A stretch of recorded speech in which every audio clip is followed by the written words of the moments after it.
경제 프로그램의 진행을 맡은 이인철입니다. 이인철의 경제인사이트 벌써 4회째를 맡고 있습니다. 지금 우리 경제는 이 IMF 위기에 버금가는 죽음의 계곡을 지나고 있습니다. 경제 프로그램을 진행을 하면서 참 책임감이 막중하다라고 느낍니다. 이 위기를 슬기롭게 극복해서 정말 옛날 이야기하듯 회상하면서 다시 얘기를 꺼낼 수 있는 그런 날이 빨리 오기를 기대해 보겠습니다. 시청자 소통하는 방송 이인철의 경제인사이트 지금 유튜브와 이제 네이버 TV를 통해서 생중계되고 있습니다. 여러분들이 실시간으로 보내주시는 의견도 좋고요. 또 이런 경제 이슈 한번 다뤄봤으면 좋겠다라고 제언도 환영을 합니다. 자, 오늘도 방송 두 가지를 다루기로 하겠습니다. 1부에서는 주식시장이 뜨거운데요. 3개월 만에 2100선을 돌파한 주식시장 긴급 진단해 보겠습니다. 2부는 포스트 코로나를 대비하기 위해서 정부가 한국판 뉴딜 정책을 꺼내 들었습니다. 특히 AI, 인공지능 전문가를 오늘 모시고 한국의 기술 수준 그리고 성장성을 점검해 보도록 하겠습니다. 자, 1부에 준비된 영상 화면으로 만나보시죠.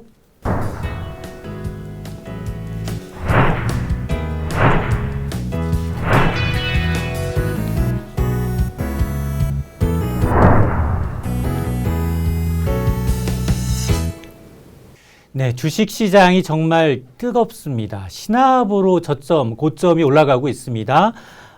최근 이슈를 진단해보는 주식시장 점검, 오늘도 2주 만에 다시 나와주셨습니다. 자본시장연구원의 황세훈 실장입니다. 어서 오십시오. 네, 안녕하세요. 반갑습니다. 딱 날이 잘 맞았어요. 그러게 시장이 말입니다. 너무 뜨겁습니다. 네, 시장이 완전 핫해지고 있습니다. 예, 우선 먼저 주식시장 상황부터 좀 점검을 좀 해주세요. 왜 이렇게 많이 오르는 거예요? 네, 오늘도 보면 이제 굉장히 빠른 속도로 주가가 올라가고 있고요. 예상보다 너무 빠르게 주가가 올라가고 있어서 사실은 약간은 조금 당황스러운 속도다라고 말씀을 드려야 될 정도입니다. 오늘 보면 이제 개인 투자자들은 순매도세를 보이고 있고요. 주로 기관 투자자들의 자금들이 대규모로 들어와서 주가를 이제 끌어올리는 모습들을 보여주고 있습니다. 지금 많은 분들이 실물 경제와 주가 지수 간의 괴리감이 좀 상당히 큰 것 같다라는 말씀들을 많이 해주세요. 맞아요. 지금 기업 실적들을 보면 2분기 실적은 거의 최악의 실적이 나올 것이다. 그리고 우리나라 보면 수출도 지금 계속해서 좀 안 좋은 모습들을 보이고 있거든요. 소비자 심리 지수라든지 각종 경제 지표는 아직까지는 우리가 여기서 이제 저점 근처를 지나가고 있다. 이런 신호들이 오히려 더 많은데 그럼에도 불구하고 지금 계속해서 주가 지수는 고공행진을 하고 있단 말이에요. 그러면 이것이 과연 괜찮은 것이냐, 이러다가 혹시 또 한꺼번에 확 무너지는 것이 아니냐라는 말씀들을 내지는 걱정들을 굉장히 많이 하시거든요. 네. 주가가 어떻게 이렇게 이제 대규모 빠른 속도로 회복할 수 있느냐 원인들을 조금 짚어볼 필요성이 있을 것 같습니다. 가장 중요한 부분은 사실은 글로벌 유동성이 어마어마하게 풀렸다라는 점이죠. 지금 미국 연준도 그렇고요. 유럽 중앙은행, 그다음에 일본 중앙은행, 아시아권 중앙은행들 포함한 대부분의 글로벌 중앙은행들이 유동성을 대규모로 풀고 있습니다. 얼마나 많은 유동성을 풀고 있는지를 한번 살펴보면요.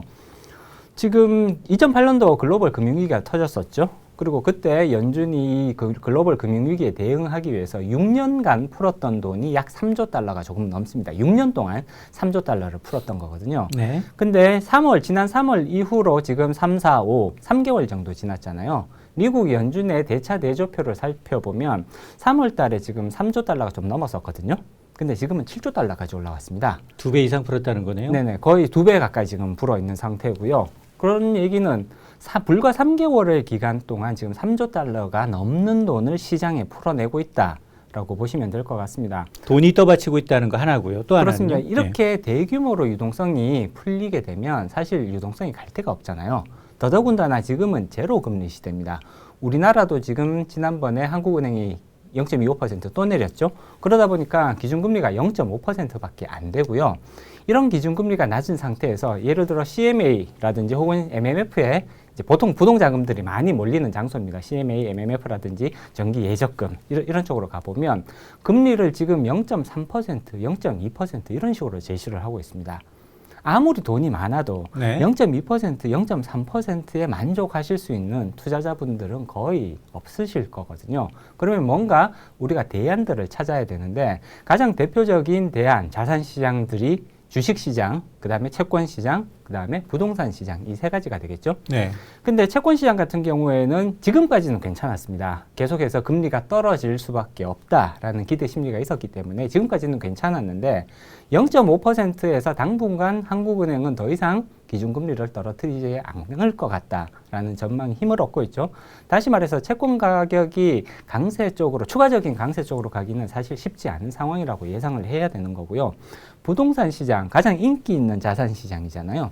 근데 부동산 시장은 지금 계속해서 규제가 강화가 되고 있습니다. 금리 인하 자체는 부동산 시장이 굉장히 호재죠. 긍정적인 뉴스가 될 수밖에 없는데 대출 규제 및 보유세 지금 계속해서 강화되는 추세 있잖아요. 그렇기 때문에 부동산 시장으로 이러한 대규모 부동자금들이 유입되기에는 사실 아직까지는 조금 부담스러운 상황이라고 예상해 볼 수가 있습니다. 그렇다면 남은 시장이 주식시장이 되고 있는데 현재 지금 주식시장으로 유입되는 자금들을 보면 이제 대부분 이렇게 유동성 대규모로 풀렸던 우리나라뿐만 아니라 글로벌 시장에서 대규모로 풀렸던 유동성들이 저금리 0.5%도 안 되는 금리를 받기에는 너무 부담스러우니까 눈높이 안 맞는 거죠. 그렇기 때문에 주식시장을 찾아서 이렇게 유입이 되는 그런 모습들이 나타나고 있다.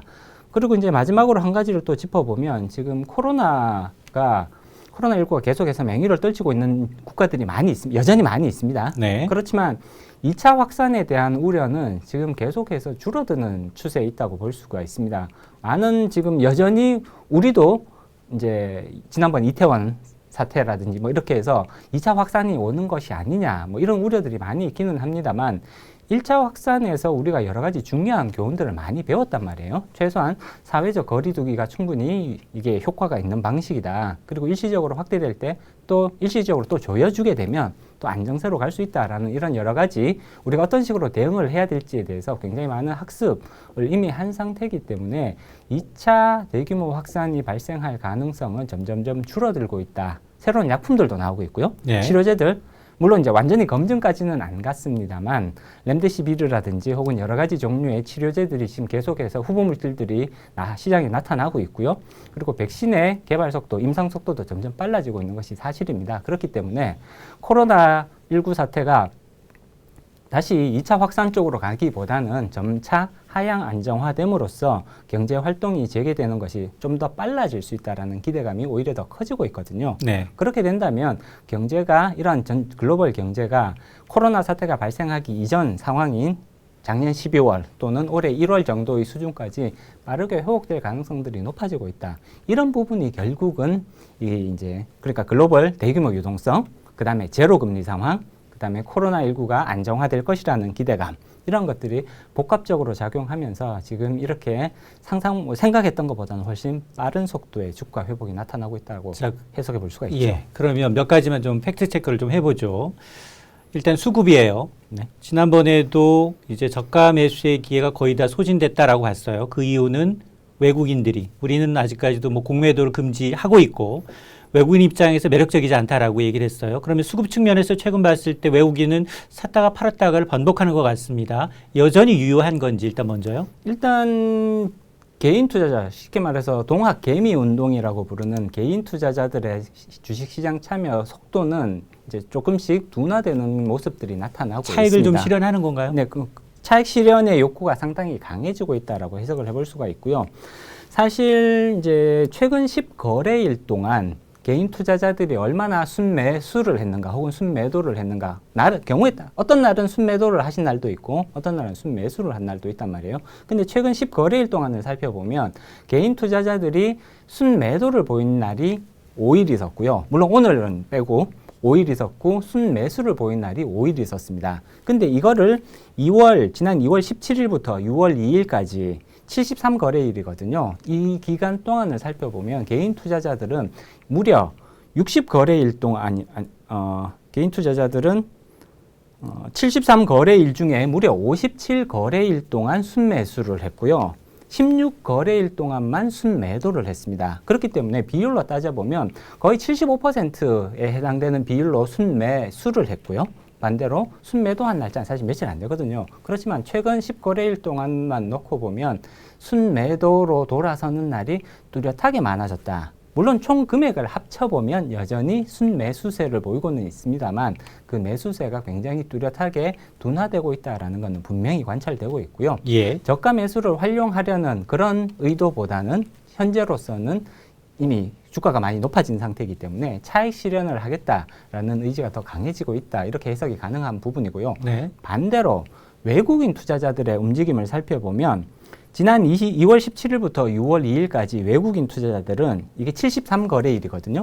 60거래일 동안 순매도세를 보입니다.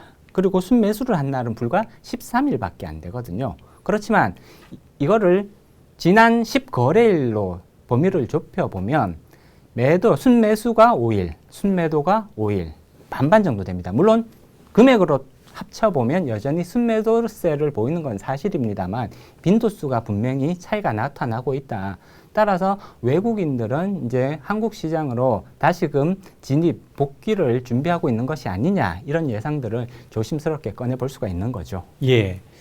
또 하나가 앞서서 이제 시중에 저금리 기조에 넘쳐나는 부동자금을 얘기하셨어요. 한 1,100조 원 가량이 있습니다. 네네. 과연 어느 정도가 증시로 유입이 될 거로 보고 있는지, 이것은 뭐 여러 가지 고객 예탁금이라든가 여러 가지 이제 지표로 나타나는 금액이 돈이 있기 때문에 그렇습니다. 어떻게 보세요? 일단 말씀드렸듯이 지금 금리가 너무 낮은 상황입니다. 기준금리가 0.5%까지 떨어졌고요. 그리고 말씀드렸듯이 CMA나 MMF 쪽으로 가서 이제 금리가 어느 정도 형성되는지를 살펴보시면 지금 0.2%, 0.3% 이런 수준이거든요. 사실 이 정도의 금리를 받기 위해서 돈을 CMA나 혹은 MMF에 넣어두시겠다라고 말씀하시는 분들은 그렇게 많지는 않을 거예요. 그렇다 보니까 계속해서 그 대안이 되는 시장들, 가장 대표적인 게 뭐 주식시장도 있습니다만 사실 ELS 시장도 무시할 수 없는 시장이거든요. ELS 시장에서는 금리가 많이 낮아졌음에도 불구하고 여전히 4%, 3% 후반 내지는 4% 정도의 그런 수익률을 제시하는 ELS들이 여전히 시장에서는 충분히 이제 보실 수 있는 상황이기 때문에 그동안 DLF라든지 여러 가지 ELS 관련 사건들이 많이 있었습니다. 그럼에도 불구하고 이렇게 금리가 낮은 상황에서는 다시금 ELS에 대한 수요는 꾸준하게 증가할 가능성들이 오히려 더 높지 않을까. 이쪽으로 추가적인 자금 유입이 일어날 가능성은 충분하다고 예상해 볼 수가 있는 것이고요. 네. 주식시장으로 와보면 일단 지금까지는 예탁금 규모를 통해서 주식시장으로 자금 유입이 굉장히 활발하게 일어나고 있다는 사실 자체는 확인할 수가 있습니다. 불과 이제 1월 달 정도에 예탁금 수준이 27조 원, 26조 원 이랬었거든요. 그렇지만 지금은 44조 원, 45조 원 수준까지 올라와 있단 말이에요. 네. 그리고 이게 줄어들지 않고 계속 높은 수준의 예탁금 규모를 보여주고 있습니다. 따라서 현재와 같은 이런 저금리 수준이 계속해서 유지된다면 결국은 주식시장을 노크하는 그런 이제 부동자금들은 훨씬 더 늘어날 가능성들이 있다. 예탁금 수준이 지금보다 더 높은 수준으로 올라갈 가능성이 오히려 더 크다고 예상을 해볼 수가 있는 것이고요. 예. 물론 1,100조 시장, 지금 부동자금 규모가 1,100조 원이 넘어섰다라는 걸로 알려지고 있습니다.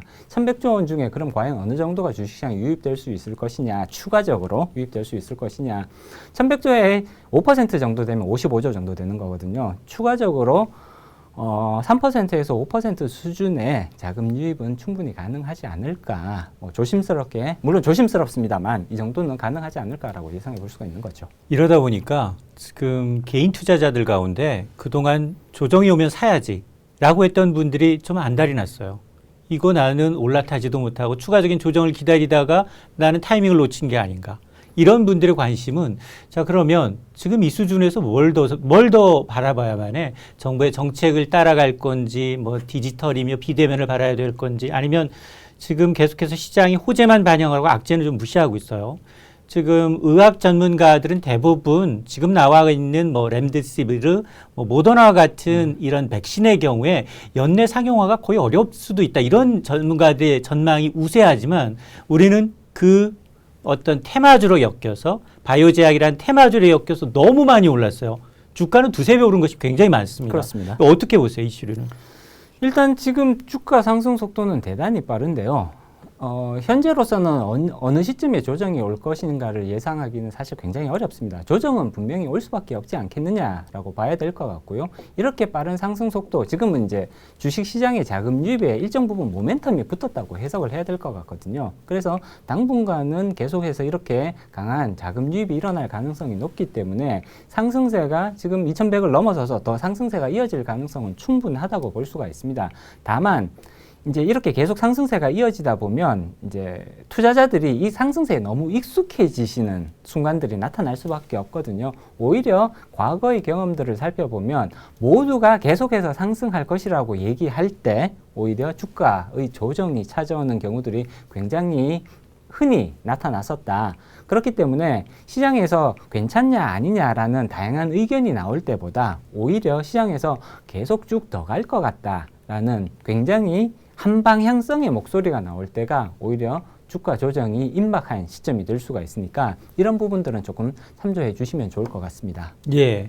그러면 이런 바이오 테마주의 어떤 분위기, 기류가 이게 지금 사실은 실제로 백신이 개발이 되고 치료제가 나와서 시장에 팔리는 것과 기대감으로 오르는 것과는 분명하게 차이가 있잖아요. 그렇습니다. 그러면 뭐 렘데시비르도 그렇고 모더나도 그렇고 대부분 이제 미국계 제약사들이 이제 운영하고 있는 치료 개발제들이에요.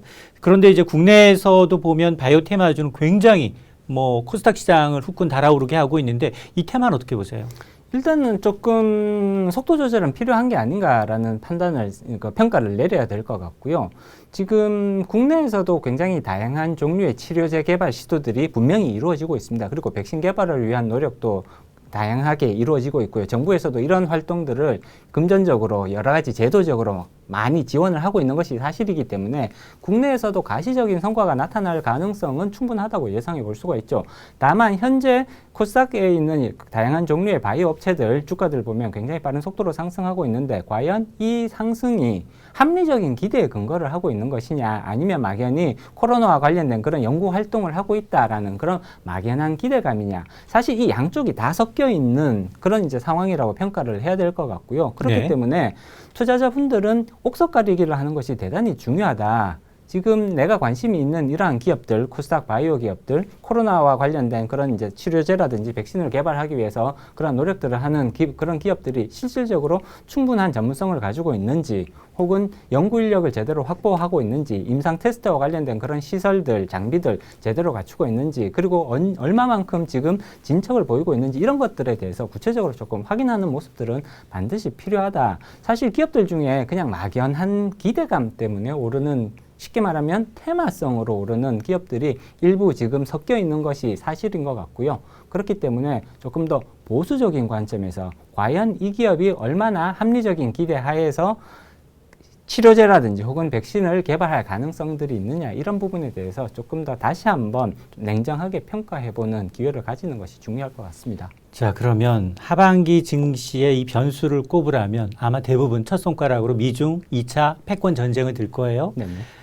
초창기 이제 화웨이를 비롯한 반도체 부문의 싸움이었다면 지금은 홍콩 이제 이 반환법을 둘러싼 이제 보안법을 둘러싼 특별지위를 이제 박탈할 거냐 말 거냐. 이 보안법을 둘러싼 미중 간의 첨예한 외교 전쟁까지 지금 가세할 분위기인데 시장은 굉장히 평온해요. 전혀 받아들이고 있지 않은 분위기거든요. 어떻게 보세요? 일단은 지금 당장 양쪽의 전면적인 충돌이 나타날 가능성은 아직까지는 그렇게 높지 않다라고 시장은 보는 거죠. 사실 트럼프 대통령이 홍콩이 가지고 있는 특별 지위를 박탈해 버리겠다라는 이제 이야기들을 하고 있습니다. 그렇지만 그렇게 홍콩이 가지고 있는 특별 지위를 박탈하게 되면 당연히 홍콩 기업들, 그다음에 중국 관련 기업들이 많은 피해를 입는 것은 사실입니다만, 미국이 중국을 투자하는 가장 중요한 경로가 사실은 홍콩이거든요. 네. 그렇기 때문에 홍콩에 미국 기업들도 지금 많이 진출해 있는 상태입니다. 특히나 금융회사들이 미국 금융회사들이 홍콩에 많이 진출해 있거든요.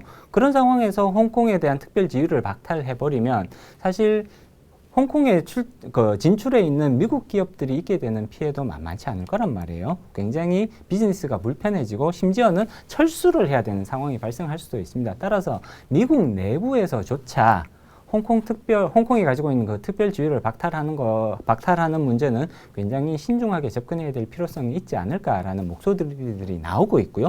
그리고 또 한 가지 이제 사실 이제 미국과 중국 간의 대치 상태가 지금 계속해서 이어져 오고 있는데 어떻게 보면 미국의 가장 큰 적은 외부에 있지 않다라고 저는 개인적으로는 평가를 하고 이번 있습니다. 인종차별과 관련한 예를 들어서 사실은 미국의 가장 큰 적은 내부에 있다고 봐야 되는 거거든요. 지금 인종차별과 관련된 문제도 그렇습니다만 미국도 보면 그 이제 민주당과 공화당을 지지하는 계층들이 뚜렷하게 지금 양극화가 굉장히 심해지고 있거든요. 해안 쪽에 있는 위치한 주들, 중부 내륙 쪽에 위치한 주들, 동부 해안 쪽에 위치한 주들 보면 굉장히 그 성향들이 뚜렷하게 갈라져 있고요. 그리고 이 양쪽 간의 갈등 관계는 점점 더 첨예한 쪽으로 흐르고 있다라고 볼 수가 있습니다. 중국 같은 경우에는 오히려 민주당이라든지 공화당이라든지 동일한 목소리를 내고 있거든요.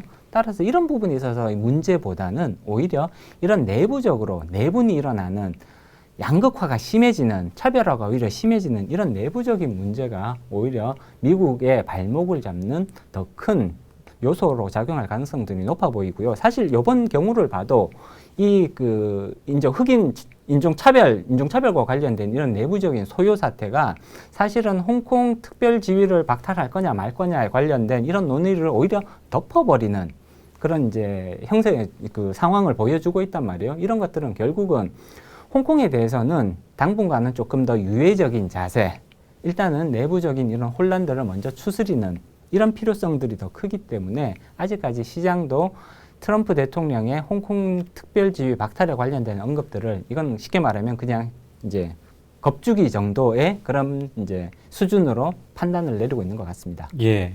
굉장히 정상적인 학자들의 시각에서는 누가 그 카드를 꺼내 들겠느냐 하지만 실질적으로는 중국 역시 마찬가지로 지금 1차 이제 스몰 딜에서 합의했던 미국산 농축산물에 대해서는 수입을 일단 잠정 중단하겠다라고 밝히고 있기 때문에 신경전이 곧바로 정말 실질적으로 이제 트럼프 대통령이 카드를 꺼내서 특별 지위를 이제 없애고 전면적으로 나설지에 대해서는 다소 부정적으로 보신다 말씀이세요? 네네, 그렇습니다. 자, 그러면 이제 지금 6월이에요. 하반기에 이제 주식 시장과 그리고 좀 눈여겨봐야 될 변수라면 뭘 꼽으시겠어요? 일단 코로나는 계속해서 영향을 미칠 수밖에 없기 때문에 이건 조금 논외로 이렇게 놓을 필요가 있을 것 같습니다. 가장 큰 게 코로나인데 사실은. 물론 그렇기는 한데 이 코로나의 진행 상황에 따라서 경제가 크게 영향을 받을 수밖에 없다. 근데 이 사실은 시장도 알고요. 모든 투자자들이 이미 이해를 하시는 상황이기 때문에 굳이 여기에 대해서 추가적으로 더 설명을 드릴 필요까지는 없지 않을까라는 생각이 듭니다. 그러면 코로나 이외에 그리고 이제 미국과 중국 간의 무역 분쟁 내지는 경제 분쟁 이외의 사안들에 대해서도 조금 관심을 가져볼 필요성이 있는 게 조금 시장에 충격을 줄 수 있을 만한 요소들 이제 신흥국 시장에서 연쇄 디폴트가 발생할 우려는 여전히 계속되고 있다라고 볼 수가 있습니다. 물론 신흥국들이 전 세계 글로벌 경제에서 차지하는 비중이 뭐 미국이나 중국 혹은 유럽 여기에 비할 바는 아닙니다만 이런 신흥국 중에 한 서너 개 정도가 연쇄적으로 디폴트를 내게 되면 거기에 대한 충격은 사실상 우리가 생각했던 것보다 조금 더 크게 나타날 수가 있다. 특히 중남미 국가들 중에 이제 조금 재정적으로, 경제적으로 어려움을 겪고 있는 국가들이 꽤 있습니다. 이 대표적인 게 이제 브라질이라든지 아르헨티나 뭐 이쪽이 되겠죠. 그렇기 때문에 디폴트가 가능할 수도 있다라는 우려가 계속해서 해소되지 않는 상태로 지금 계속해서 이어지고 있는 상태고요. 그리고 여기서 만약에 실질적으로 디폴트가 나게 된다면 그러면 사실 상당히 조금 완화되는 쪽으로 움직이고 있던 글로벌 경제가 다시 한번 조금 이렇게 발목을 잡히는 그런 상황으로 갈 수도 있다. 따라서 이런 부분들은 우리가 조금 주의 깊게 살펴볼 필요가 있는 부분이죠. 그리고 하반기로 가게 되면 이제 지금 미국이 최악의 그 인종 분쟁을 겪고는 있습니다만 아마 하반기로 가면 어느 정도 이제 진정세로 갈 수밖에 없다라고 봐야 되는 것 같고요. 그렇게 된다면 미국과 중국 간의 이제 본격적인 줄다리기가 시작될 것이다. 그리고 미국은 중국에 대해서 조금 더 압박 수위를 높이기를 원할 것이고요. 그리고 그 압박 수위가 향하는 최종적인 목표 지점은 결국은 금융시장이 될 가능성이 높아 보입니다. 따라서 금융시장의 개방 그리고 여기에 이제 중국이 이제 어떤 식으로 대응을 하느냐 여기에 이제 조금 더 관심 깊게 살펴볼 필요성이 있을 것 같습니다. 이번 그 미국의 백인 경찰의 이제 흑인 질식사 사건을 보면서 과거에 LA 폭동을 떠올리시는 분들이 워낙 많아요. 그렇습니다. 당시에 이제 LA 폭동이 일어났을 당시에 미국 주식시장은 영향을 전혀 안 받았나요? LA 폭동은 이제 굉장히 국지적인 폭동이었고요. 그렇죠. 이거는 지금 전국적으로 네, 이건 번져가고 지금 있죠. 현재의 상황과는 사실 많이 다를 수밖에 없습니다. LA라는 아주 특수한 지역에서의 폭동이었고요. 그리고 안타까운 것은 이제 그런 폭동이 또 한인가에 이제 집중이 되어 있었단 말이에요. 그렇기 때문에 미국 경제 전체 영향력은 사실상 미미했다라고 평가를 해야 될 것 같고요. 지금은 오히려 이게 이제 대부분의 대도시로 지금 다 번져버린 상황이잖아요. 그렇기 때문에 지금의 상황이 오히려 경제에 미치는 영향은 더 안 좋다. 더더군다나 이 시위가 발생하면 여러 사람이 모일 수밖에 없는 거잖아요. 그러면 이 코로나 조금 안정세로 갈까 이런 이제 기대가 있었던 코로나가 이 시위로 인해서 다시 또 활활 타오르지 않을까 이런 우려까지 겹쳐지고 있기 때문에 사실 지금 상황이 지난 LA 폭동보다는 훨씬 더 안 좋은 상황이라고 볼 수 있습니다. 자, 그러면 이 거시 경제 쪽으로 좀 화제를 좀 돌려보겠습니다. 내일입니다. 아마 정부가 3차 추가 경정 예산을 국회에 제출할 것 같아요. 네네.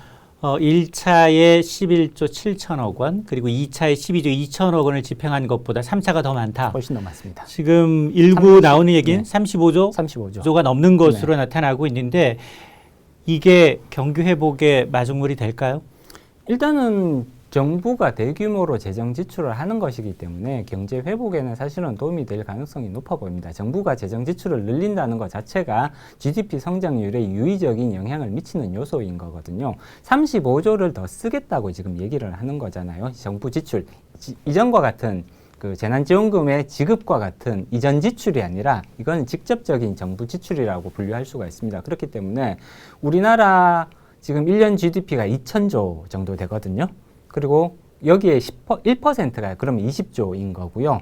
1.5%가 넘는 돈입니다. 거의 2%에 가까운 돈이라고 볼 수가 있습니다. 정부가 이만큼의 그 재원을 더 마련을 해서 추가적으로 정부 지출을 늘리겠다라고 얘기를 하는 거니까 사실 마이너스 성장률이 지금 한국은행에 의해서 예상이 됐단 말이에요.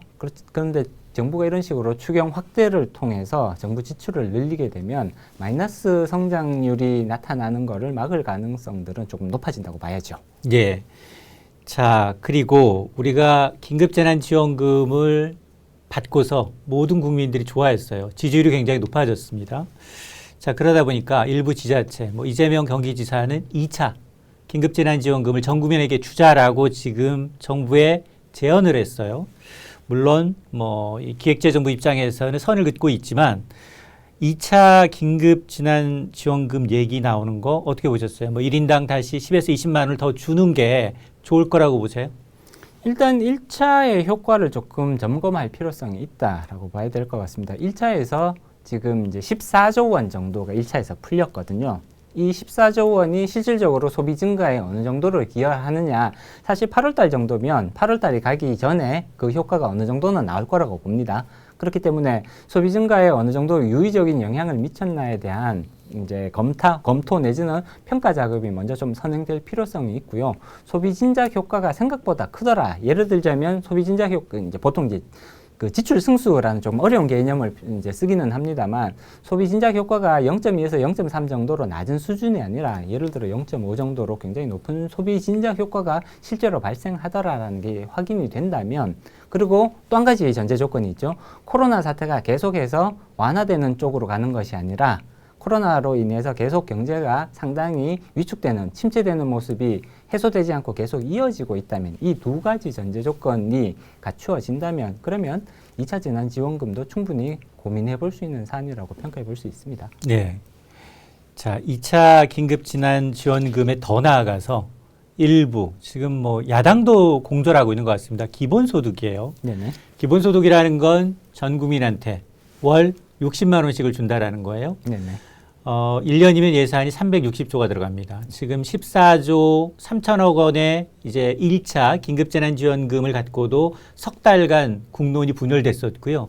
의견 조율이 어려웠어요. 과연 이 기본소득에 대한 지금 황 실장님의 의견도 좀 듣고 싶네요. 일단 단기적으로 해결할 수 있는 사안은 아니라고 봐야 됩니다. 말씀하셨듯이 1인당 60만 원이면 360조거든요. 이 정도의 대규모 재원을 과연 어떤 식으로 조달할 것이냐, 마련할 수 있을 것이냐에 대한 논의가 사실상 먼저 이루어져야 하는 것이고요.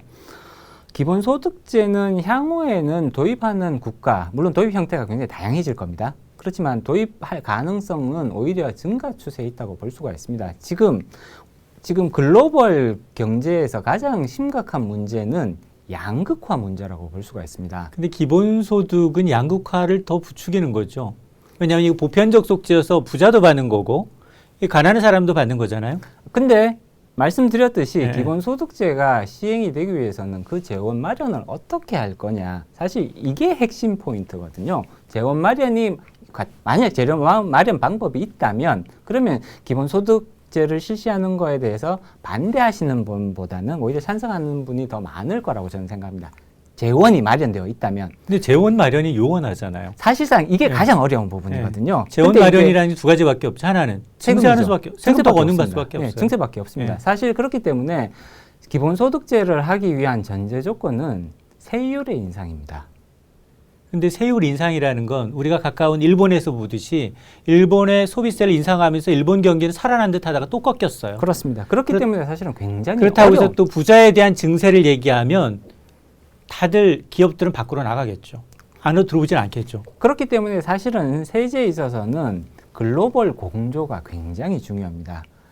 예를 들어서 어떤 국가가 기본소득을 실시를 하고 여기에 대한 재원을 마련하기 위해서 갑자기 세율을 높여버리면 말씀하셨듯이 기업이라든지 심지어는 국민들조차도 다른 국가로 빠져나갈 가능성들이 상당히 높아지는 거거든요. 네. 따라서 글로벌 공조가 기본소득은 사실 한 국가만이 성공적으로 수행해내기는 사실 굉장히 어려운 주제라고 봐야 될 것 같고요. 글로벌 차원에서 접근하는 것이 오히려 더 합리적인 방향성이 되지 않을까. 여러 국가들이 연합된 형태로 가져가야만 오히려 그 가능성이 조금이라도 더 높아질 수 있을 거라고 보고 있고요. 사실 세제와 관련된 부분, 결국은 세금 이슈로 귀착될 수밖에 없는 것이고요. 이 세제와 관련해서는 국제 경조가 굉장히 중요한 의미를 가진다라는 것이 일반적인 학계의 견해입니다. 예. 자, 그러면 지금 우리나라 국가 빚을 감안하지 않을 수 없습니다. 이미 그동안 기획재정부 주부 부서죠. 가이드라인이 이제 GDP 대비 한 40% 정도 선을 유지하는 것이었는데 이미 우리는 다른 이제 OECD 평균보다도 굉장히 현저한 수준으로 재정 건전성이 좋다. 그래서 이걸 좀 높이자. 50, 60까지 얘기하시는 분들이 계세요. 이 GDP 대비 1차, 2차 추경만 감안하더라도 41%를 넘어섰어요. 어떻게 그렇습니다. 보세요? 예. 일단 현재의 수준, 예를 들어 41%라는 수준 자체는 절대로 높은 수준이라고 볼 수가 없습니다. 그렇지만 우리가 항상 관심을 가져야 되는 부분은 수준보다는 속도에 있다고 봐야 되는 거거든요. 얼마만큼 빠른 속도로 증가하고 있느냐가 지금 41%냐 혹은 42%냐보다 훨씬 더 중요한 이슈라고 볼 수가 있습니다.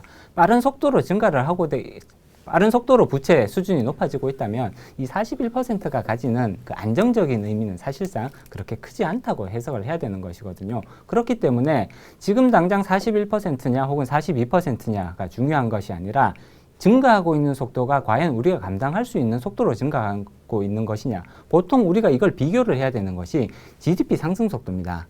GDP 상승 속도랑 비슷한 속도로 부채가 증가를 하고 있다면 사실 이건 우리가 충분히 감내할 수 있는 부채거든요. 그렇지만 GDP 상승 속도의 2배 내지는 3배, 10배 이런 속도로 부채가 증가를 하고 있다. 그렇다면 2, 3년 정도는 그런 식으로 해도 버틸 수 있습니다. 그렇지만 이런 것들이 계속해서 축적이 된다면 5년, 10년 이렇게 축적이 된다면 결국은 여기서는 문제가 발생할 수밖에 없는 것이죠.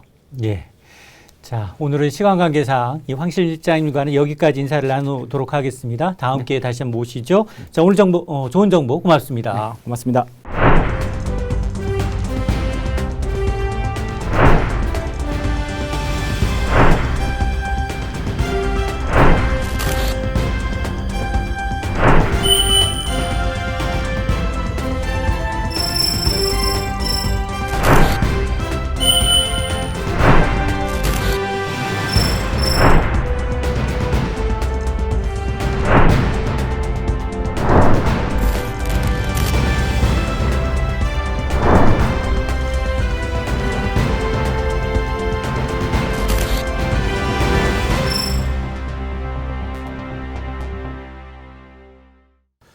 지난주에는 이 코로나19로 인해서 뜨는 사업, 언택트 산업에 대해서 자세히 집중해 봤습니다. 자, 오늘 이 시간에는 인공지능, 이 AI가 과연 어떤 이제 산업의 패러다임을 바꿀지 집중 조명해 보는 시간 갖도록 하겠습니다. 제 옆에는 AI 전문가십니다. 주식회사 데이터 트렌드 AI 융합사업부의 표성수 이사님 나와 계십니다. 안녕하십니까? 네, 안녕하십니까? 예, 제가 이제 표 대표님 명함을 받아보니까 뭐 데이터 트렌드라는 이제 명함을 주셨는데 AI, 인공지능과 IT 분야에서 꽤 오랫동안 일하신 것으로 제가 알고 있습니다. 자, 어떤 일을 하셨는지 좀 소개 좀 부탁드립니다. 기본적인 네트워크 서버 스토리지 같은 IT부터 시작해서 최근에는 이제 중간에 한번 클라우드 산업이 한때 유행한 적이 있었고요. 네. 지금은 이제 AI, 인공지능, 빅데이터 쪽 이런 쪽 사업들을 이제 하고 있습니다. 예. 주식회사 이 데이터 트렌드에서 AI 융합 사업부 이사로 지금 네. 재직 중이신데 AI 융합 사업이라고 하면 이 컨버전스 뭐하고 인공지능과 뭐가 또 융합이 되는 걸까 좀 궁금하네요. 예. 사실 융합이란 말이 어려울 수는 있는데요. 지금 저희가 세상의 모든 불편한 일 혹은 번거로운 일들을 AI 기술을 이제 접목해서 그거를 편하고 효율적으로 만들어주는 일을 한다고 생각하시면 되고요. 예. 예를 들자면은 단순하게 예를 들어 간단한 뭐 출장 보고서를 만드는 일이 있는데 그게 번거로운 일이잖아요. 그런 것들을 저희는 이제 AI나 자동화 툴을 통해서 뭐 쉽게 만들어 줄 수가 있습니다. 그러면은 사람들은 출장 보고서 같은 걸 만드는 시간에 다른 일을 할 수가 있는 거거든요. 이런 식으로 물론 뭐 좀 더 어려운 비유도 있긴 하긴 하지만요. 세상에 어렵고 힘들고 불편한 일들을 AI를 통해서 이제 원활하고 쉽게 만들어주는 역할을 하는 일을 하는 부서입니다. 예. 아마 일반인들이 이제 AI, 인공지능이라는 걸 정말로 깨닫게 해준 사건은 바로 이 알파고의 등장이라고 할 수 맞습니다. 있어요. 예.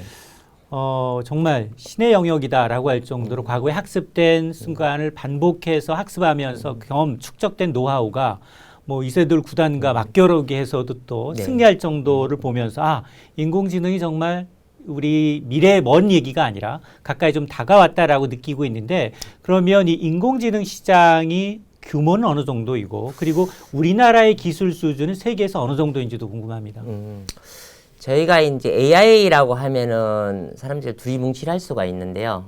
크게 이제 저희가 강 AI란 부분과 예. 약 AI란 부분이 있습니다. 강 AI는 스트롱 AI라고 해서 예. 터미네이터 같은 어떤 완전한 100%의 어떤 자율적으로 움직이는 것을 얘기를 하는 거고요. 예.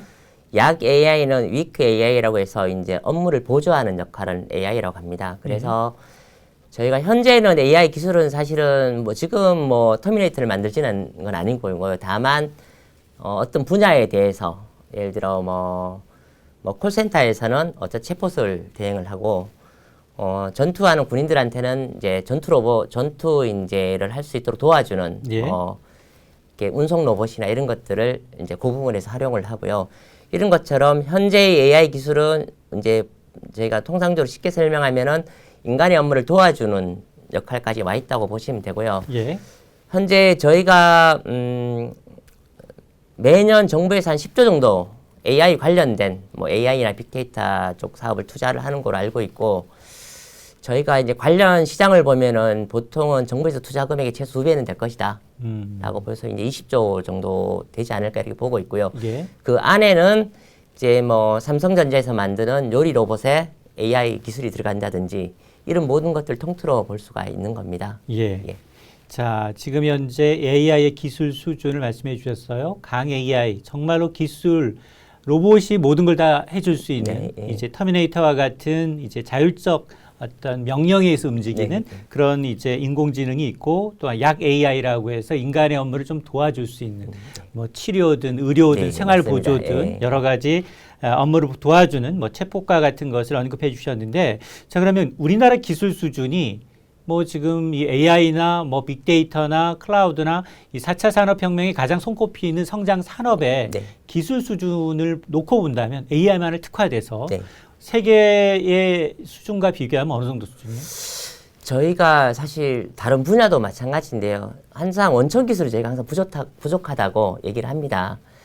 하지만 원천 기술 기반으로 응용 기술은 저희가 대단히 높다고 보는 부분이 있고요. 이미 예를 들어 미국에 이제 IBM 왓슨을 만들어서 이제 의료용으로 만들었고 다른 나들 많은 외국 대학에서 이제 AI 연구소에서 이제 알고리즘 어떤 것을 예측하거나 할 수 있는 알고리즘을 이미 만들었는데 네. 그것을 응용하는 거는 또 다른 얘기인데요. 예. 제가 보는 관점에서는 저희 나라의 어떤 파워들 이런 AI 관련 우리나라로 맨파워들 수용하겠습니다. 예. 지금 많은 어떤 학과나 이런 데서 배출되고 있거든요. 그래서 저희가 수준을 굳이 보자고 하면은 이미 80% 정도는 따라왔다고 제가 보고 있고요. 가장 뛰어난 국가 예, 예, 기술의 한 80% 정도. 예. 원초 기술은 조금 떨어지지만 응용 기술로 인해서 이걸 또 커버하고 있는 모양이네요. 예, 예. 그래서 원천 기술은 이제 떨어진다는 건 이제 왜냐면은 제가 쉽게 얘기하면은 그 AI에 있어서는 알고리즘들이 사실 아직은 다 해외 겁니다. 그 부분들은 어떤 상업적으로 투자를 하지 않는 이상은 대학에서 연구용으로 해야 되는데 저희는 아직까지 대학까지는 그런 투자가 많지 않습니다. 다만 그런 것들을 활용을 할 수가 있거든요. 네. 그래서 그런 것들을 활용해서 어떤 융합되고 또는 상업적으로 어떤 AI 산업을 만드는 거는 저희가 이제 기술 수준은 많이 올라와 있다고 보고 있습니다. 예, 앞서서 정부가 AI 분야에 매년 10조 원 이상을 투자하고 있고 한국의 AI 시장 규모는 한 20조 원 정도라고 네. 추산을 해주셨는데 국내에 AI를 전문적으로 다루고 영업을 하고 있고 연구하고 있는 기업들은 몇 개 정도가 되는 거예요? 지금 현재 정부에서 AI 기업으로 등록하는 부분이 있는데요. 예, 예. 현재 올해 초 기준으로 한 300개 정도가 있습니다. 아. 중소기업 기준으로 300개고요. 물론 뭐 삼성전자나 이런 SK나 대기업들도 다 하고 있습니다. 예. 다만 정부에서 중소기업 기준 한 300개가 정도가 되고 있고요. 거기서 이제 인력들을 보면은 현재 한 4, 5천 명 정도는 중소기업에 있고 예. 나머지는 뭐 또 대기업 군들도 있을 수가 있습니다.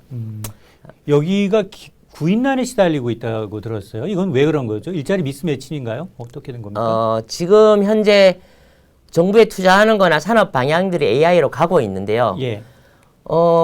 인력들이 전부 대기업에 가 있습니다, 솔직히는요. 처우 때문에 그런 건가요? 첫 번째는 처우가 가장 클 수가 있는데요. 예, 예. 이제 수요 공급이 안 맞는 겁니다. 예를 들어 이제 10명의 일자리가 있는데 실제로 2명만 사람이 있다고 하면은 2명은 제일 좋은 데를 갈 거잖아요. 그죠? 그래서 많은 대학이나 대학원 졸업을 한 AI 이제 졸업생들이 일자리가 많으니까 좀 좋은 이제 대기업으로 많이 가는 추세고요. 네. 현재 그러다 보니까 향후 5년 동안 저희 통계에 의하면은 10,000명 정도가 부족할 예정입니다. 아, 10,000명 이상이 구인난에 시달릴 수 있다. 이게 도대체 어떤 전공을 해야지만이 AI 관련 기업에 취업이 가능한 거예요? 꼭 무슨 뭐 소프트웨어나 전자공학을 다루거나 이런 건 아니잖아요. 그래서 제가 이 부분은 좀 밝혀두고 싶은 얘기가 있습니다. 예. 뭐냐면은 제가 처음 IT를 이제 시작했을 때는 이제 전산이나 혹은 전산을 배운 사람만 할 수 있는 거거든요. 그래서 예. 일반 사람들이 이 업무를 들어오기가 좀 어려웠습니다, 사실요. 근데 현재 AI라고 하면은 사실은 일반인도 들어올 수 있습니다. 결론을 먼저 말씀드리면은요. 좀 예를 들어주면은 크게 이제 AI에 대한 업무 분야를 크게 4가지로 좀 정리를 해보면은요. 자, AI를 처음에 어떤 것을 할 것인지 기획하는 기획 업무가 있고요. 예. AI, 즉 인공지능을 가지고 그것을 가지고 이제 기획을 하려면은 거기에 대한 분야를 데이터를 분석한다든지 업무 내용을 파악해야 되거든요. 네. 그걸 분석하는 업무가 있습니다. 예. 그리고 이제 그 분석된 걸 기반으로 이제 그 AI 기술을 가지고 개발을 해야 되지 않습니까? 예. 그럼 AI 우리가 순수한 전산 주로 이제 컴퓨터 전공자들이 하는 AI 개발을 하는 업무가 있고 순수한 엔지니어 기술이 필요한 부분이 그렇죠. 있고요. 그리고 이제 제가 이제 상품이나 서비스를 만들어 놨어요. AI 네. 관련된 뭐 챗봇이든 서비스든 팔아야 되지 않습니까? 네. 그죠? 그러면은 그것을 팔 때 저희가 일반 세일즈하고 다르지만 뭔가 네. 기술적인 컨설팅을 해서 이제 고객들한테 커스터머들한테 파는 영역을 하는 AI 영업 분이 있습니다. 그래서 크게 4가지 부분이 있는데요. 지금 현재로서는 인력난이 부족하기 때문에 네. 좀 기본적인 소양이라든지 어느 정도 교육을 받은 친구들이 예. 이 업무 중에 자기가 적성에 맞는 업무를 선택하면 되는 겁니다. 예. 자, AI 부분 10,000여 명 이상 일자리가 지금 생길 것이다라고 얘기를 해 주셨고 네 부분이에요. 네. 기획 부분, 네. 분석 부분, 네. 개발 부분, 그리고 영업 부분. 그렇죠. 예. 사실은 개발을 제외하고는 전공이 별로 다 필요 네, 의미가 없습니다. 왜냐하면 저도 사실 제 이력을 보면은 저는 뭐 전산 비전공자입니다. 물론 제가 공학도 출신이긴 하지만 전산을 배워서 이제 공학 뭐 이렇게 이쪽 업계로 왔지만 지금 현재로서는 AI라고 하면은 제가 아까 말씀드렸던 약 AI가 지금 대세인데 예. 업무를 도와주는 거지 않습니까? 그러면은 그 도와주는 업무를 그 업무 전문가가 꼭 필요합니다. 그 프로젝트를 하려면은요.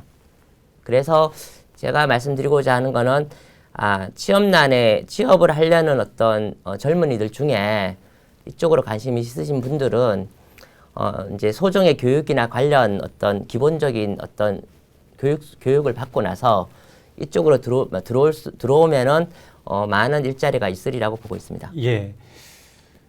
지금 정부가 이제 포스트 코로나를 이끌 새로운 산업으로 이제 이런 코로나 위기를 극복하기 위해서 한국판 뉴딜 정책을 네, 추진하겠다. 네. 그 내용을 좀 들여다보면 뭐 핵심이 바로 디지털과 그린이라고 네, 요약할 수 맞습니다. 있습니다. 예, 예. 2025년까지 무려 76조 원 상당을 투입을 하는데 그 분야가 5G, 네. 데이터, 그리고 AI 강화예요.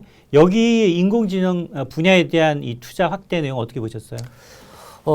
참 상당히 고무적이라고 보고 있습니다. 뭐 저희처럼 맨파워가 강한 나라들은 사실 기술로 먹고 살아야 됩니다. 그래 현 정부에서는 어쨌든 AI나 빅데이터나 OG나 뭐 이런 어떤 IoT 쪽을 투자를 한다고 해서 예.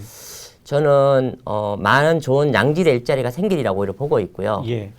실제로 모든 분야에서 아까 말씀드렸던 약 AI 부분이 접목될 수가 있거든요. 그래서 일각에서는 AI로 인해서 사람들의 일자리가 사라질 거라고 분명히 말하고 있습니다. 뭐 단순 업무들은 물론 예를 들어 자율주행차가 나오면은 기사님들이 할 일이 좀 사라지긴 하겠죠, 그죠? 예. 그런데 실제로 AI 관련된 업무를 하기 위해서도 그 업무에 대한 전문가들이 필요합니다. 그리고 새로운 어떤 양질의 일자리들이 나올 수 있고 그것을 통해서 저희가 이제 전자정부는 저희가 성공을 했거든요. 그래서 그 전자정부 프레임워크를 동남아나 이런 수출을 하고 있습니다, 이미요. 마찬가지로 저희가 AI 쪽으로 좋은 기술이나 양질의 서비스를 만약에 많이 만들어 놓고 향후 이것을 가지고 다시 이제 해외로 수출할 수 있다고 하면은 국가적으로도 좋은 어떤 정책이 아닌가 이렇게 생각하고 있습니다. 예, 정부가 이처럼 인공지능 분야에 대해서 지속적으로 투자 계획을 밝히면 네. 당연히 이게 마중물이 돼서 민간 기업은 굉장히 훈풍이 불 수가 있는데 앞서서도 이제 고용 부분에 있어서 대기업으로의 쏠림 현상을 우려해 주셨어요. 근데 그건 뭐 이공계 전 업종을 똑같습니다. 네, 네. 뭐 대졸자 보고 갑자기 뭐 너 보고 뭐 대기업 아니라 중소기업 가라라고 이제 강요할 수 있는 부분은 분명히 아니기 때문에 이 문제 어떻게 풀어야 할까요? 제 생각으로는 젊은이들의 인식 사고가 좀 전환이 필요하다고 생각합니다. 제가 이제 뭐 제 경험을 좀 비춰보면은 저는 대기업이랑 중소기업이랑 같이 이제 한 뭐 반반 정도 이렇게 일을 해오고 왔었는데요. 네. 중소기업에서는 모든 프로젝트를 다 배울 수가 있습니다. 그런 장점이 있어요. 그래서 어떻게 보면은 포괄적인 전문가가 될 수 있는 또 길이 있고요. 대기업에서는 사실 모든 프로젝트를 다 배우려면 아주 오래 근무를 해야 되거든요. 그래서 향후에 만약에 전문가로 AI 전문가가 되려고 하면 한 분야의 한 꼭지만 봐서는 전문가라는 얘기를 듣기는 어려우니 네. 오히려 젊은이들이 약간만 인식을 좀 바꿔서 좀 고생이 되더라도 중소기업에서 모든 분야를 다 이렇게 배울 수 있도록 하고 나서 이제 어떤 기업으로서 자기 어떤 기업에 다녀서 자기 어떤 브랜드 가치를 높이는 게 아니라 자기 업무에 대해서 정말 전문가라는 그거로 가지고 본인의 브랜드 가치를 높인다고 하면은 향후에도 좀 더 좋은 수익이나 좋은 어떤 대우라 이런 것들을 받을 수 있으리라고 생각하고 있습니다. 예. 이미 사실은 벤처기업의 성공 신화들이 나타나고 네, 있어요. 맞습니다. 뭐 게임 예, 업체도 그렇고요. 네. 특히나 플랫폼 업체들, 네, 포탈 맞습니다. 업체의 예. 경우에는 뭐 예를 들어서 이제 뭐 네이버나 카카오의 네. 경우에는 시가총액 현대차를 추월합니다. 네, 맞습니다. 대우도 네. 좋고요. 네. 거기서 받은 스탁 옵션을 행사할 경우에는 연봉의 문제가 아니에요. 네, 맞습니다. 그러니까 자기가 이제 정말로 이 기술 분야에 대한 어떤 비전을 봤다라고 하면 그게 기업의 크기 사이즈와는 무관하다는 거죠. 네, 맞습니다. 예. 그런 점들이 조금 더 널리 알려져야지만 구전 효과로 인해서 네. 이렇게 대기업 쏠림 현상 내지는 공무원으로 간다든가 아니면은 의학이라든가 법학이라든가 과거에 전통적으로 부모님들이 선호했던 그런 이제 인식에서 좀 탈피가 되는데 네. 그런 성공 사례들이 많이 나와야 할 텐데 특히나 이제 표이사님께서는 AI 분야에서 필요한 스킬 교육에서부터 네. 창업 컨설팅을 하신다고 들었어요. 네. 좀 공개 좀 해주시죠. 저는 저희 나라가 아까 계속 말씀드렸던 이 맨파워들이 우리나라가 우리 수정하겠습니다. 죄송합니다. 예. 국가는 깎아서는 안 됩니다. 예. 예. 우리나라 대한민국이라고 하겠습니다. 우리는 우리가 갖고 있는 이 맨파워나 이런 스킬들이 그 기존의 업무 중에 어떤 분야든 AI를 통해서 좋은 서비스를 만들고 그걸 가지고 해외에 수출할 수 있고 해외에다가 팔 수 있는 그런 좋은 서비스들이 많이 나왔으면 좋겠습니다. 개인적으로. 그리고 여기에 분야는 지금 사회자님께서 말씀하신 모든 분야가 해당이 됩니다. 네. 의학도 될 수가 있고요. 의학도 될 수가 있고, 뭐 공장의 어떤 매뉴얼도 될 수가 있고, 혹은 교육도 될 수가 있고요. 혹은 그냥 단순하게 예를 들어 요리하는 것도 AI로 접목을 할 수가 있거든요. 그래서 그런 모든 부분들이 각각의 젊은들이 각각의 그 분야에서 이 AI에 대한 어떤 특화된 서비스를 만들어서 이거를 우리나라에서도 우리나라에서 적용을 해서 성공을 하면은 네. 이 부분을 가지고 해외에다가 뭐 라이선스 형태로도 팔 수가 있고요. 예. 이제 그럴 기회들이 많이 있기 때문에 많이 좀 와서 일을 좀 해 주십사 하는 게 바람이고요. 그리고 그런 의미에서 제가 갖고 있는 경험이나 이런 것들을 통해서 이제 어떤 교육 컨설팅이나 창업 컨설팅을 하고 있는 부분이 있고요. 아까 말씀드렸던 교육 과정을 잠깐 말씀드리도록 하겠습니다. 네네. 아까 제가 제일 처음에 말씀드렸던 게 이제 좀 전에요. 죄송합니다. 좀 전에 그 4가지 분야가 있다고 말씀드렸고 네 가지 분야에 대해서 각각의 커리큘럼을 잠깐 말씀드리면은 먼저 기획부서가 필요한 내용들이 있습니다. 자, 기획이라고는 내가 어떤 서비스를 만들려고 하는 부분을 하는 건데요. 그 부분은 이제 기본적인 AI 관련된 지식, 뭐 최소한의 어떤 커리큘럼이랑 그리고 기획을 하려면 기존에 기획했던 문서들을 많이 봐야 되지 않습니까? 그러니까 그런 제안 같은 내용들을 제가 교육을 합니다. 야, 기존에 이러한 것들을 많이 기획하더라. 그러면 기획서나 제안서들을 교육하는 부분들이 들어가 있고요. 예. 그리고 이제 분석 부분은 저희가 요새 빅데이터란 말을 많이 씁니다. 그 빅데이터란 말을 쓰는데 어떤 취합된 데이터들을 뭐 이렇게 데이터셋을 만들어서 여기서 데이터셋이라고 하면은 데이터를 정렬된 데이터를 생각하시면 되고요. 예. 데이터를 이제 정렬을 한 다음에 그 데이터셋을 가지고 분석을 해서 결과값을 도출해낼 수 있도록 데이터를 이렇게 빅데이터를 만드는 겁니다. 네. 이렇게 하는 분석 업무는 또 빅데이터 같은 기술들이 들어가야 되는데 빅데이터를 할 수 있는 교육 과정들이 들어가 있고요. 예. 그리고 개발 같은 경우는 뭐 다 아시다시피 파이썬이나 뭐 텐서플로우처럼 어떤 개발하는 툴들이 있습니다. 이 개발하는 툴들을 현업에 있는 어떤 전문가들 있지 않습니까? 개발 네네. 전문가들을 데려와서 이제 교육을 시키고 기존의 프로젝트에 이렇게 하니까 이런 프로젝트가 효율적이다. 뭐 예. 이런 것들을 기술 교육을 시키는 부분이 있고요. 마지막으로 영업적인 부분이 있습니다. 영업적으로 관심 있으신 분들은 기본적인 아까 처음에 기획서 같은 것들은 영업을 할 때 필요하기 때문에 그런 기획서나 AI 관련된 기획서나 제안서들을 샘플 제안서를 가지고 그분들한테 현업에서 바로 쓸 수 있도록 교육을 하고요. 그리고 실제로 나머지 이제 세일즈에 관한 교육들이 있습니다. 예를 들면은 뭐 견적서를 내는 것들 또는 공공 입찰에서 뭐 입찰 뭐 프로세스들 이런 것들을 저희 교육 과정에 담아뒀습니다. 예. 자, 벌써 이제 시간이 다 됐습니다. 지금 아쉽지만 표이사님 얘기 다음 기회에 더 듣도록 하고요. 네. 오늘 좋은 정보 고맙습니다. 네, 감사합니다. 예. 지금까지 이인철의 경제 인사이트 4번째 시간이었습니다. 오늘 2가지 이슈를 다뤄봤죠. 주식시장과 인공지능 분야 다뤄봤습니다. 시청자 여러분들의 궁금증이 다소 해소가 됐으면 하는 바람이고요. 자, 이인철의 경제 인사이트는 유튜브와 네이버 TV를 통해서 다시 보기 할 수 있습니다. 시청자 여러분들이 이런 이슈를 좀 다뤄봤으면 좋겠다라고 하는 이슈가 있다면 댓글로 남겨주십시오. 적극적으로 프로그램에 반영을 하도록 하겠습니다. 시청자 눈높이에 맞는 경제 전문 프로그램 이인철의 경제인사이트 오늘 여기서 이만 마치겠습니다. 저는 다음 주에 더 좋은 정보를 가지고 찾아뵙겠습니다. 감사합니다.